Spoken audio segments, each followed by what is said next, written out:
అందరిలో ఒకే ఆత్మ ఉన్నప్పుడు ఒక మనిషిని చెడు అని ఇంకొక మనిషిని మంచి అని ఎలా అనగలుగుతాం? నిజమే. ఒంటరిగా ఉన్న ఆత్మశక్తి మంచి పని చేయదు మరియు చెడు పని కూడా చేయదు. అందుకే అన్నారు, అన్ని శక్తులను మరియు వాటిని సృష్టించిన పరమాత్మను సర్వాంతర్యామి, నిరాకారుడు మరియు నిర్లిప్తుడు అని.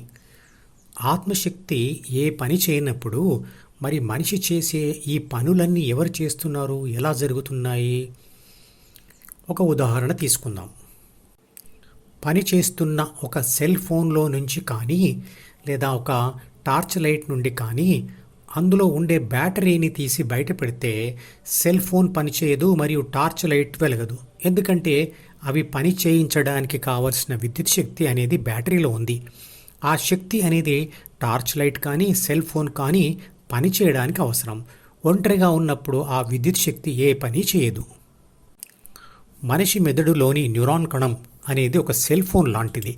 సెల్ ఫోన్లో ఎలాగైతే ఒక బ్యాటరీ మరియు ఒక ఎలక్ట్రానిక్ సర్క్యూట్ కలిపి ఉంచబడతాయో అలాగే న్యూరాన్ కణంలో ఆత్మశక్తి అంటే చిత్రపటంలో చూపించిన ఏ మరియు బి అంటే ప్రాథమిక మనసు కలిసి ఉంటాయి. ఎలాగైతే విద్యుత్ శక్తితో కూడిన బ్యాటరీని సెల్ ఫోన్లో నుండి తీసివేస్తే సెల్ ఫోన్ పనిచేయదో అలాగే న్యూరాన్ కణంలో ఉండే ఆత్మశక్తిని తీసివేస్తే న్యూరాన్ కణం పనిచేయదు. న్యూరాన్ కణం పని చేయకపోతే మనిషి ఏ పని చేయలేడు. అతను చనిపోయిన వ్యక్తితో సమానం. చిత్రపటంలో చూపించిన బి అనేది ఒక జెనెటిక్ మనసు అంటే జీన్స్ సర్క్యూట్. అది సెల్ ఫోన్లో ఉండే సర్క్యూట్ లాంటిది. ఎలక్ట్రానిక్ సర్క్యూట్ను మనిషి డిజైన్ చేస్తే అంటే రచిస్తే జెనెటిక్ సర్క్యూట్ను విశ్వశక్తి రచించింది. మెదడులోని న్యూరాన్ కణంలో ఉండే ఏ అంటే ఆత్మశక్తి తనతో పాటు ఉన్న బి అంటే జెనెటిక్ మనసును అంటే ప్రాథమిక మనసును అంటే 3 బాధ్యతల మరియు 6 గుణాల పుస్తకమును చదివినప్పుడే అంటే A+Bగా మారినప్పుడే ఏ పని అయినా చేయడానికి అది సిద్ధంగా ఉంటుంది.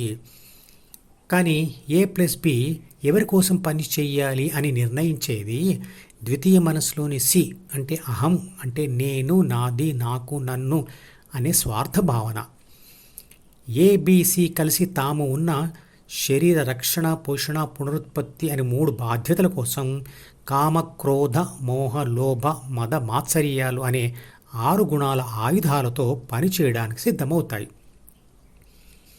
కానీ ఆ 3 బాధ్యతల కోసం ABC ఏ పనులు చెయ్యాలో నిర్ణయించేది ద్వితీయ మనసులోని డి అంటే ప్రపంచ సమాచారం మరియు కోరికలు కలిసి ఉన్న జ్ఞాపకాల పుస్తకం. అందులోనే మంచి లేదా చెడు ప్రపంచ సమాచారం మరియు మంచి లేదా చెడు కోరికలు ఉంటాయి. ఇప్పుడు ABCDలు కలిసి ఈ అంటే జ్ఞానేంద్రియాల ద్వారా Fలో అంటే ప్రపంచంలో చేసే పనులే మంచి లేదా చెడు పనులు. చెడు కోరికలు ఉన్న మనిషి ఆ చెడును అమలు చేసే అవకాశం లేక జీవితమంతా మంచివాడుగా కనిపించవచ్చు. అవకాశం లేకపోవడానికి గల కారణము బాహ్య పరిస్థితులు కావచ్చు లేదా అంతర్గతంగా ఉండేటువంటి భయాలు కావచ్చు. అలాగే మంచి కోరికలు ఉన్న మనిషి అయి ఉండి కూడా పరిస్థితుల ఒత్తిడితో చెడు పనులు చేసి చెడ్డవాడుగా సమాజం చేత గుర్తించబడవచ్చు లేదా అందువల్ల శాశ్వతంగా చెడ్డవాడిగా కూడా మారిపోవచ్చు.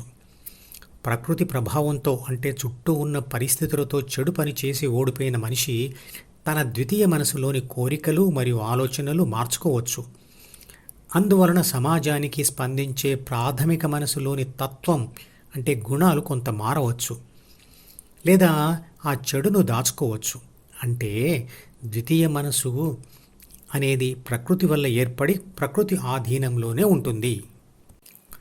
భారతదేశంలో ఆర్థిక కారణాలతో కానీ బలవంతంగా కానీ మతం మార్పించబడిన వారంతా హిందువులే.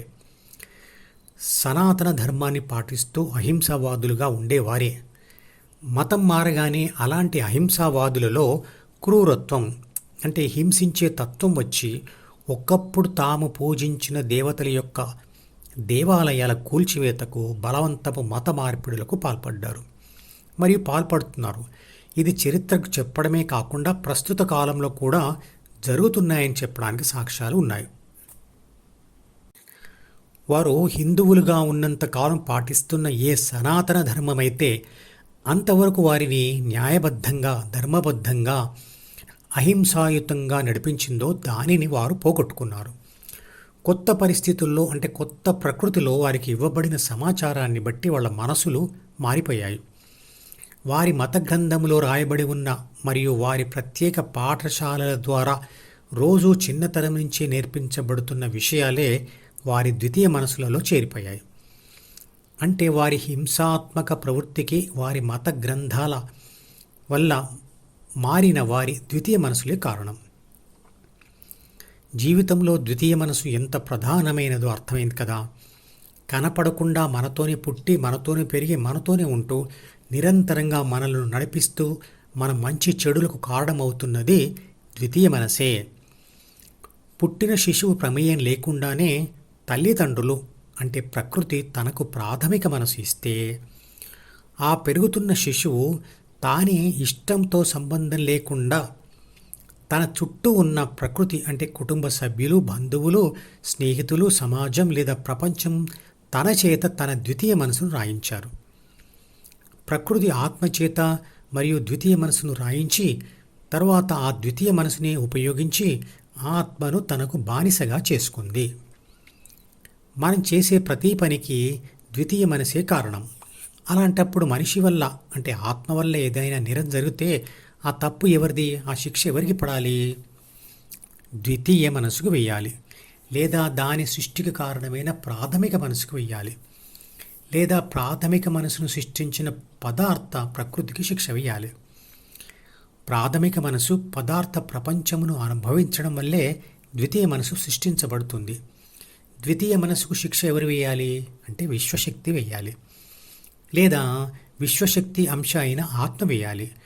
ఎలా వేయాలి? ప్రాపంచిక నేను అంటే ప్రాథమిక మనసు మరియు అహంను పొందిన ఆత్మ ద్వితీయ మనసును వదిలి హృదయంలో స్థిరంగా ఉండడానికి చేసే ప్రయత్నమే ప్రకృతికి వేసే శిక్ష. ఆ ప్రయత్నంలో ప్రకృతి అంటే పదార్థం మరియు పురుషుల అంటే శక్తి మధ్య యుద్ధం లేదా సంఘర్షణ కలుగుతుంది. అదే ధ్యానం. ద్వితీయ మనసులోని డి అంటే జ్ఞాపకాల పుస్తకంను చదవడానికి ఏబిసి అంటే ప్రాపంచిక ఆత్మ అలవాటు పడడమే ఏబిసి డికి బానిస కావడం. ఆత్మను లేదా శక్తిని భగవద్గీతలో పురుషుడు అని, పదార్థముని స్త్రీ లేదా ప్రకృతి అంటాడు. శరీరం స్త్రీది అయినా పురుషుడిది అయినా అందులో ఉండే ఆత్మను పురుషుడే అంటుంది భగవద్గీత. కానీ ఇద్దరి శరీరాలు పదార్థ అంటే ప్రకృతి నిర్మితమే. ఈ మధుపదం యూట్యూబ్ ఛానల్ వీడియోని సబ్స్క్రైబ్ చేసి గంట గుర్తును నొక్కి ఆల్ని సెలెక్ట్ చేసి ప్రతిరోజు యూట్యూబ్ ఓపెన్ చేసి అడుగున ఉన్న సబ్స్క్రిప్షన్ బటన్ నొక్కితే అన్ని లేటెస్ట్ వీడియోలు చూడవచ్చు.